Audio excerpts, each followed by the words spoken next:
Osiris.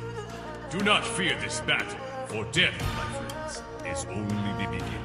Hello there everybody, or the audience. My name is SuperSonicBlur and welcome to the next God Guide kit explanation and build. Today we're going over Osiris. Now Osiris is one of those gods who, when he first came out, the way that the meta was you picked Bakasura because he was amazing. The ones who could deal with that was Osiris and Hercules. If you didn't learn how to play one of those, you basically didn't exist in the solo lane. Then he kind of went away as other gods started to develop more strongly into that role. You had Bellona, you had Judgement, Sobex, all these different kinds of things. And Osiris kind of fell to the wayside. Then he got a buff. And then he suddenly started coming in and doing a lot of work. And Osiris is very much a Bellona in a different regard. There always this sort of core idea that this is what a Bellona does. Bellona is the epitomation of what the solo lane is. Osiris is another variation and take on that, with a slightly different idea behind his playstyle, but it's very much a similar sort of play. Either way, now that I've given you a rough idea of what he is, let's have a little bit more of what he is as we go through the kit explanation. Alright, so Osiris' passive is called Fragmented. Each time Osiris uses an ability, he burns away a fragment of his body, gaining damage mitigation for each missing fragment. After losing 8 of these fragments, he becomes his spirit form. He may walk through enemies and enemy blockers, and his basic attacks do not incur a movement penalty. This effect will last for the next 6 successful basic attacks. He will gain 2% physical damage mitigation from missing fragment, and a 1% magical mitigation per missing fragment. What this means is Osiris, very early on, in the same way that Bellona is tankier because she has more protections, Osiris literally has mitigation. That means that 2% of any damage you're doing, whether it's 100 or 1,000, 2% of it mitigated. Before protections, it's mitigated. Just there's your mitigation. So that's being mitigated. 16% mitigation, or 8% mitigation, is pretty good. That's pretty good. Not to mention as well that the ability to literally walk through walls, any walls, not just enemy walls, Ymir wall, you can walk through that, be it ally or enemy. Thor wall, you can walk through it. On her pillar, you can walk through it. Enemies trying to body block you, you can walk through them. That is one of the things that people really don't ever look at. And you can see here that Osiris is slowly losing parts of himself. You see another part of him is gone. And then we do it one more time. We do that and we do another part is gone. And I just want to show you exactly what it means to physically be able to walk through something. But you can see that Osiris is currently doing this and he's slowly losing parts of himself. And you can see that he's slowly growing more and more blue and opaque. That's the spirit form, ladies and gentlemen. So yeah, you can see here, wonk. And then the last part is his body. And what he will get is for the next, is basically a Hasten Fatalis effect. So you see, those 6 rings around there, those will count for it. And also, look, I can walk through him. I can walk through him. I can't walk through walls. I can walk through player deployables. So, like I said, on her, Ymir, Thor walls, anything like that, you can walk through. And you can walk through enemy players. And look, if I do this, I move at the exact same speed as I would normally. But now, I move slower. That's because whack of that. So I get to do that. Now, his attack chain is what makes him so strong in the solo lane. It is a 0.51. 0.51. So, the last 2 attacks hit all enemies in the melee area. What does this mean? This means that this and that are cleave. Very much like Bellona has on her hammer. You'll see here, you've got basic with AoE. And that is very useful. So, that already there shows that just from abilities, this god has the ability, or just from basic attacks, this god can clear the way very strong. He can sustain a lot, and the best part is, where it is cleave basic attacks, he will hit stuff. He will hit the enemy solo laner in the wave. That's pretty good. That is very good, actually. So that's pretty useful. Yeah, it doesn't do the most damage, but the fact that you can also reset his attack chain, very useful. So you can go 1-2 ability, 1-2 ability, 1-2 ability, and you'll do a lot of very fast damage. A lot. Speaking of abilities, Sickle Strike. Osiris throws his sickle forward. It stops at the first enemy hit, dealing damage and slowing them. The sickle remains for the duration of the slow. The reason that's important will be explained in a moment. But essentially here, and this is important, this sickle resets your attack chain. So you can go 1-2 sickle, 1-2 sickle. So you want to go like that. And you get that attack cancelling. Like we talked about with Susanoo, you can get that sort of attack cancel in. So it's like that. And you can do a follow-up basic attack very quickly off of throwing out Sickle. Costs 30 mana, will always cost 30 mana, and does a reasonable amount of damage, and let's just see exactly how much it scales by. It's got 40% scaling on it. That's pretty good. I'll take 40% scaling. In fact, actually, you know what? I'm going to cheat and show me the exact number. Yeah, 40% scaling on it. I'll take that. So that's pretty okay. Now, remember the sickle remains for the duration? Why is that important? Well, Spirit Flail. Osiris imbues his flare with spiritual energy, striking at the ground location. Enemies hit take damage, and Osiris gains movement speed. If an enemy is under the effect of Sickle Strike, the target's slow is increased in strength and duration. So what that means is the slow goes from a 20% slow for 3 seconds to a 20% slow for 3 seconds and a 40% slow for 3 seconds. So all in all, you are slowing them. The slow increase is to 40% for 3 seconds, and the speed buff is 20% for 3 seconds. That is very, very strong. Not to mention, this ability has a fairly large range. So what you can do is, and as you can see, already this god is very fast. He can slow people down, he can speed himself up, and he has this immunity for basics. So already Osiris has this ability to chase someone down that cannot get away. If you have a dash and you have used it, Osiris will punish you for it. Osiris can really punish you for it. And he can do so especially with his 3 Judgement Tether. Osiris flings out mummy wraps, tethering himself to all nearby enemy gods. Targets hit deal reduced damage for the next 4 seconds. The tether can be broken by targets by moving far enough away from Osiris. However, if the target is still in range as the duration expires, they are stunned. This is very, very strong. Late game, you go onto the back line and you throw out Judgement Tether, and suddenly they're doing 30% less damage, plus 5 for the second. So by the end of it, on the last second, they are dealing 50% less damage, and they are stunned. You cannot fight into Judgement Tether. Not to mention as well that after the 1.4 second stun, most likely they're going to follow that up with Sickle Strike, and then Spirit Flail, and then you're dead.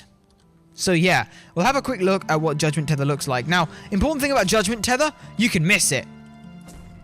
Judgement Tether is now missed. I can't do anything else now. Judgement Tether's gone. It's not like this area that anyone that goes into it takes the tether. It's literally you have the area. That's it. So this area here, these enemies are tethered to me, and you'll see it slowly get closer and closer, and then bang, stunned. Now what's important about that is if either one of them were to move out of the way or out of the range of that, then it would break. So I will show you also as well. The Spirit Flail, the speed buff only happens when you hit something. So I'll show you here. You see that 2 of them are there, and then boop, and as you can see, boop, and it's gone, and then he gets stunned. Pretty useful. So that's how that works. Judgement Tether in the laning phase goes, what you can do is, let's say you're fighting into someone who's trying to basically attack the wave in the front of it. You Judgement Tether them. Now they have to move, or they don't clear as well. Not to mention as well, you have the AoE basic attack, so they're taking damage anyway. Not to mention as well that they're doing reduced damage. Not to mention as well, they will get stunned at the end of it. That's pretty good. Bearing in mind that the plus 5 per second means that by the end of it, they're always going to do a minimum 20% reduced damage, 10% base, that's 30 up to 50. That's really strong. But finally, Lord of the Afterlife. This is a leap that affects enemies, does physical damage, and has an area of 15. Osiris sheds any remaining fragments, gaining the benefits of his passive, and leaps forward, or in place, or whatever. Osiris targets all enemy gods on the landing area and rips out a fragment of their spirits, dealing damage and preventing them from healing. Targets are rooted for 0.4 seconds during the attack. Enemy minions in the target area will also take damage. The damage this does is okay. It's 220 plus 80% scaling up to 620 plus 80. That's not bad. However, reduction of 100% healing and a 0.4 second root, bearing in mind that people can set off abilities off of an Awelish route, that's pretty good. So let's have a look at this then. So you'll see what I'm going to do is I'm just going to try and throw away some fragments. And now this is the area, and you leap, bonk. Now that up there is a fragment of a soul. During this time, they can't heal. Now they can again. It lasts for 6 seconds. 6 seconds of no healing is very strong. Not to mention as well, you now have 16% flat physical mitigation and 16% magical mitigation, and you have the ability to chase anyone down with basic attacks and walk through walls if you need to, and this is walk through enemy gods and walls. That's very strong. The number of times I have seen an Osiris walk at a wall and then go, hang on a sec, oh no wait, that's the Emil, I can't walk through that, is staggering. Remember, that is so useful.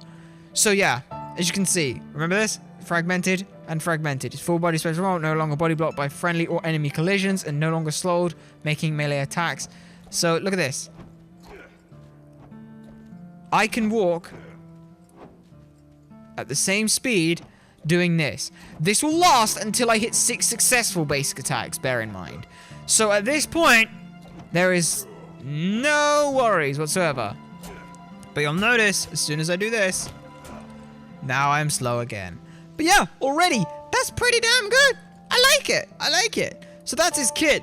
And the important things with his kit rotation are they actually do a surprising amount of AoE cleave damage. The reason why Osiris is such a bully in lane is because he clears the wave and pokes you at the same time. I mean, yeah, he throws out Sickle Strike on you. If you're anywhere near the minion wave, he will lob Spirit Flail onto you and the minion wave. And you have taken, let's say, just this. You've taken 185 plus 110% scaling. And he still hit the minion wave with Spirit Flail. And he still has AoE basics. That's disgusting. That's absolutely disgusting. So your main clear idea here is going to be Spirit Flail. Your objective is fairly simple.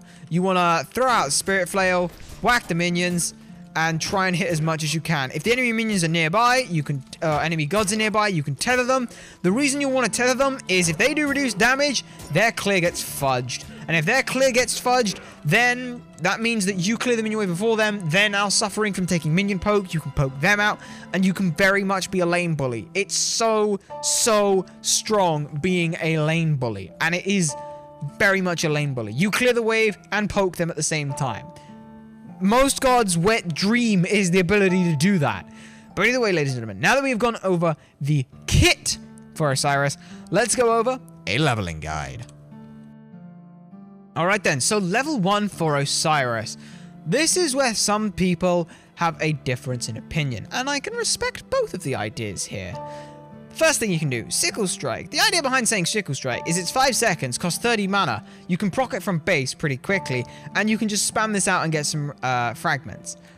Or, you can go Spirit Flail. Spirit Flail, 10-second cooldown, doesn't really make that much of a difference, but you can throw that out there. Oh, another very important thing. Wherever when you level in base, make sure that you fire it in base. The reason I say this, you get 1 stack from your passive, you get a free stack of your passive, and as well, it means that you get that mitigation. That's super useful. If you can do that, just it doesn't have to mean anything. But that 2% mitigation for free, I'll take that.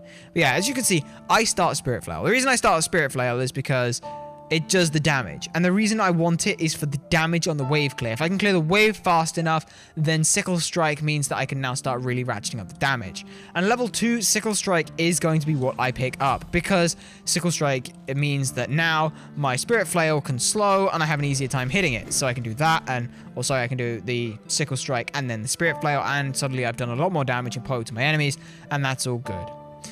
At this point, level 3, there's not really a point in leveling Judgement Tether. Yeah, it's good, but honestly, you are more looking for the early pressure, and the early pressure comes from doing the damage, and so Spirit Flail is going to be the one that you want to pick up. Like I said, more damage, pretty good. Level 4, however, if they want to start fighting back, then you start telling them to stop fighting back while you Judgement Tether them. If you're going against an enemy god who does not have an escape, leveling Judgement Tether can be a very strong way to force them out of the wave, which is so strong. So, I don't know, let's say you're going up against, I'm trying to think of a god. You're going up against a Bellona who you Shield Bash into the wave.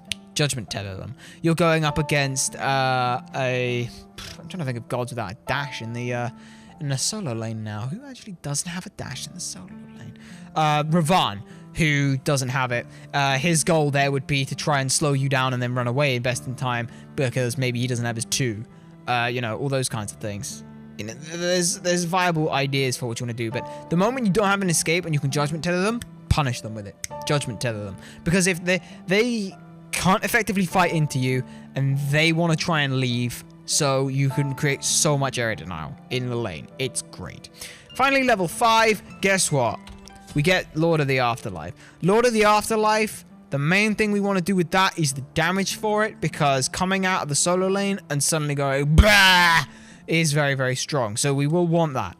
That's pretty useful. Also as well, it can be useful having the fact that it's a leap, meaning that you can now jump over stuff. You can jump in place. You can jump out for it. You can jump in for a kill. You can jump out if you need to escape.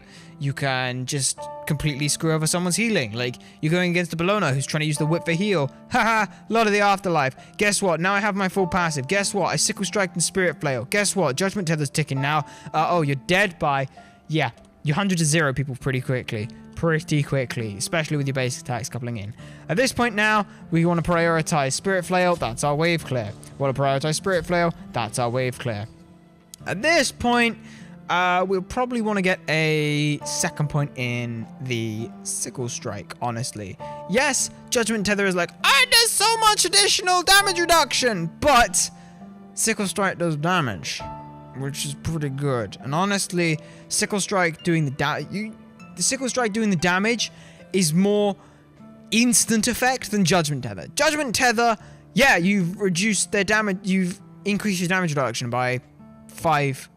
You know, you've increased it by 50% for the first part, but honestly, that's not as immediate an effect. It doesn't increase the stun duration, and they still have that +5 per second. So honestly, Sickle Strike doing more damage is pretty useful. So we get that.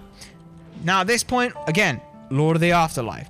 A lot of solo laners, and R, and like, do we really want it? But yes, you want it. Another 120 damage.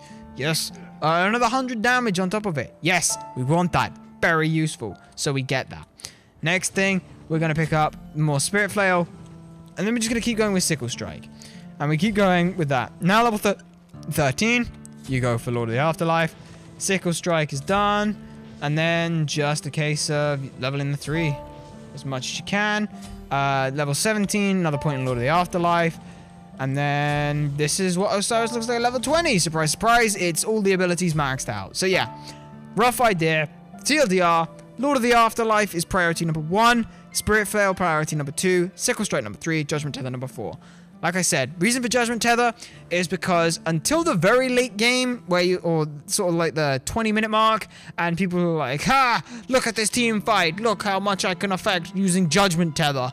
It's not really that kind of thing. Also as well with Judgement Tether, pick your target. When you Judgement Tether, and you Judgement Tether multiple people, you have to look and see which is the one you want to stay on the most. Sometimes it will be simple. I want to go for the one without a dash. I want to go for the one who's used their leap.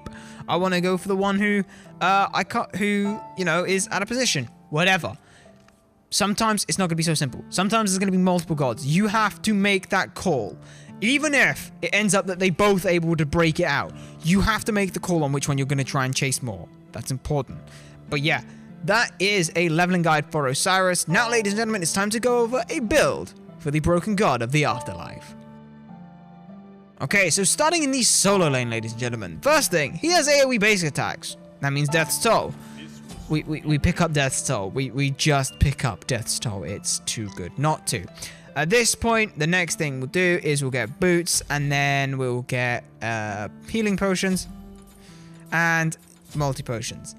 Osiris has a crud ton of sustain. Another thing that you can look at is instead of doing this, there's something that Cyclone Spin does, which is this, which is 300, 100, it's something along the lines of this.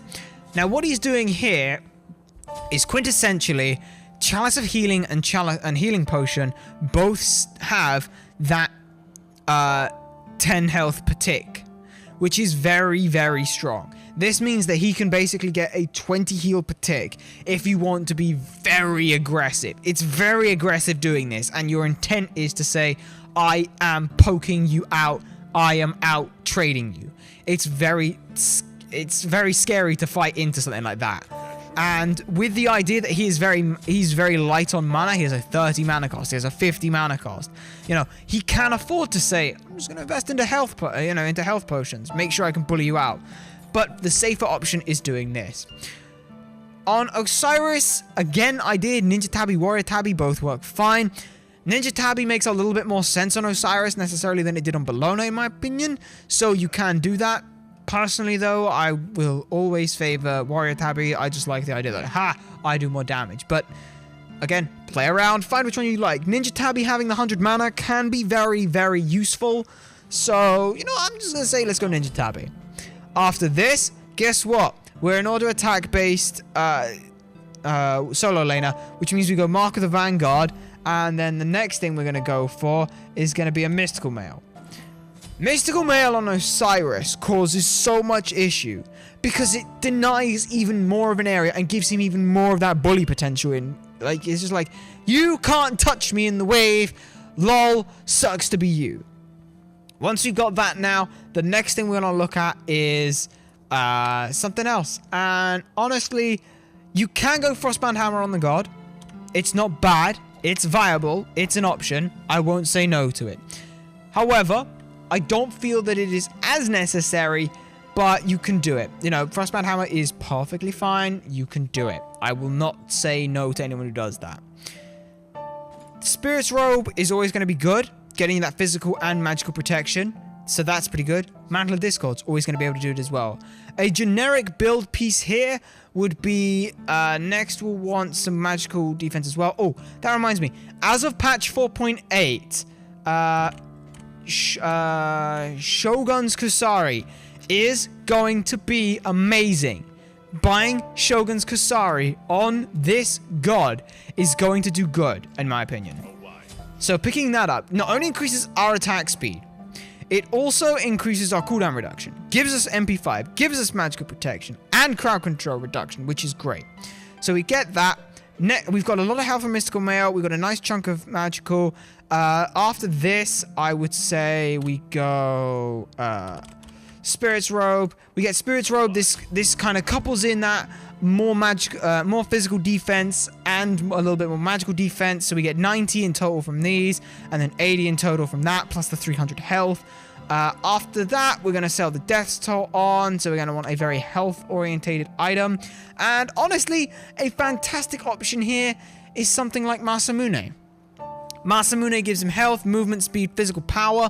All of these work very well into the later game anyway, with his scaling having been buffed, and as well giving you physical and magical protections for enemies that are around you. That's pretty good. I'll take it. Other options include more defensive options, such as, let's see what's got health and physical. There's Emperor's Armor, which could be okay, increasing the attack speed you get on your units. Midgardian Mail isn't bad as an option, giving you that more if they're going for more auto attack based and you really want to slow them down, that can be quite useful, especially when you want to judgment tether someone. They're like, all right then, well, I'm just gonna have to trade into you. Now they're slowed as well. So Midgardian Mail is an option. There are so many viable options. Hell, I'd even say, you know what, you can get Stone of Gaia for all that I care. And then last item, you can get like a Mantle of Discord. Generally, Osiris is very much a case of be tanky, be in the front line, disrupt. If you know that if you've got healing from other options and you don't need the sustain coming from Stone of Gaia, then you could go for a Frostbound Hammer. Frostbound Hammer has that idea of massive health, nice bit of power, and you're just gonna say, I've now completely screwed you over from doing that. Personally, though, I like the idea of saying we go Masamune, and we'll do this.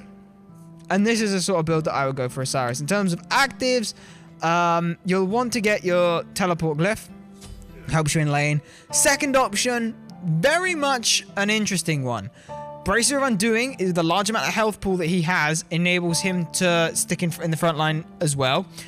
Thorns means that you kind of screw them over even more with your high amount of physical, with your high mitigations, and as well the ability to just be in front of everyone. That's pretty strong. Meditation is always viable. It's kind of a find what you need to work with. I personally like Thorns. If you're gonna go for Thorns, remember that you will need a little bit of healing in your kit, or in your abilities, in your teammates. That's what I'm looking for from your teammates. Or you're gonna have to know how far you can push it. But that's pretty good. And as you can see, Osiris really has a nice sort of kit for doing lots of very cool stuff. Also as well, he does have a couple of auto attack cancels, which are very strong. So you'll see like that. But also as well, instantly you can drop a basic attack down after the animation finishes. And that's pretty good. Osiris in a nutshell, late game, your objective is something like get on the back line, pop this, and just get in the way of everything. You want to get in the way. As soon as you get someone rooted, pop Judgment Tether. What this enables you to do is say, alright, I have mitigations. You guys are all rooted in place. You can't heal. And I've Judgment Tethered you. I take no damage. Very, very strong. So we're going to do that. And then, of course, you've got this idea that you can just slow and, do a lot of damage. It's so good. And you have Mystical Mail ticking, so it's all good. Other things you can do, there's not really that much different. It's the last sort of 3 items. I do think Shogun's Kusari is going to be a big one for him. So I think that the Mystical Mail, Shogun's Kusari, Spirit Robe is going to be good. And then your last 2 items are kind of play. If you don't want these, which you may not need to do right now, because you'll go from, 15, they're going to increase that to 25%. So you'll have another 10 on top of this, and you'll be able to do more damage with your basic attacks. So yeah, up to you. Remember that Shogun's Kusari is going to have slightly less defense, slightly more attack speed on it, which is pretty useful. And Osiris is just so much fun. He's very, very strong early game, and his late game, it goes from more about being that I'm doing a lot of damage, though he still can do that, to being a front line. The way his kit works, having him jump in and get that mitigation, having him jump in and now damage reduction, slowing everyone. His objective is to be a bully, and that's what you have to do. You are creating space for your team. Be that driving someone out of the way, be that driving someone into a bad corner. That is your job as Osiris. Thank you very much for watching, ladies and gentlemen. Leave a comment down in the comment section down below for any gods that you want to see, whether or not you found this helpful, and any experiences that you have with Osiris, be them the good, the bad, the ugly, or the downright hilarious. The more you can share with everyone else, the more we can all improve as a community. Let me know if there are any gods in particular that you guys want to see. I know that there are a couple that you guys want to see, and I will get to them as soon as possible. Either way, ladies and gentlemen, my name has been SuperSonicBlur. Remember to like, comment, subscribe, and favorite for more, and to share the stuff so people know that it exists. You guys have been a fantastic audience, and I shall see you all next time.